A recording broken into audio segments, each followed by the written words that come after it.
This year's E3 is shaping up to be one of the biggest and best yet, with the PS4 and the next Xbox pegged to steal the show and give us a tantalising look at what the next gen has in store. So with that in mind, let's take a quick look at some of the stuff we're expecting to see.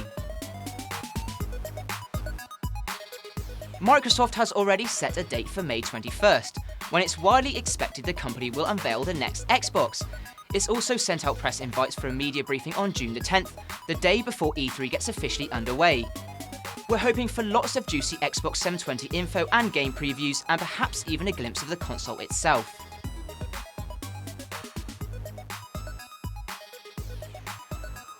In a move that has surprised many, Nintendo has said that it will not be holding a press conference at this year's E3. Instead, the company will be concentrating its efforts on smaller, closed-door events, focused mainly on software. Sony famously arrived at the PS4 launch console free, and we still have absolutely no idea what the system looks like. We expect this to change come June though, when we hope to spot the PS4 in the wild for the first time. We're also hoping to hear more info on pricing and a concrete release date.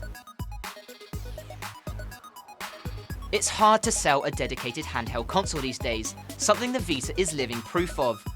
While we're sure sales will pick up once the PS4 arrives on the scene, Sony still needs to get units moving. The price cut in Japan was a massive success, so we're keeping our fingers crossed for one in Europe and the US too.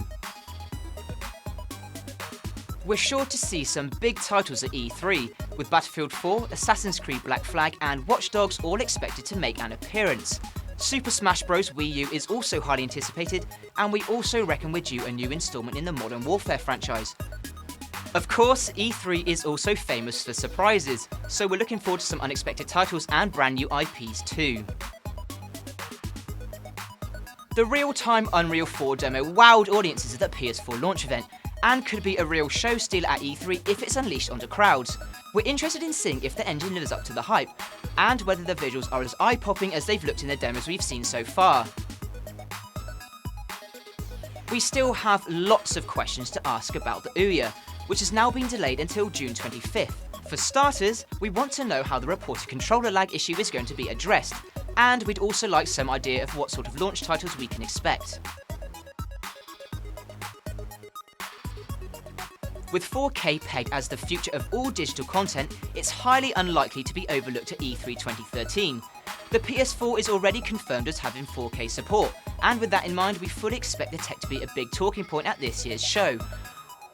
Microsoft might also be looking to jump into the conversation, particularly if its own next-gen system is rocking 4K support too. Tech Radar will be at E3 in full force from June 11th, so stay tuned for all the biggest stories direct from the show.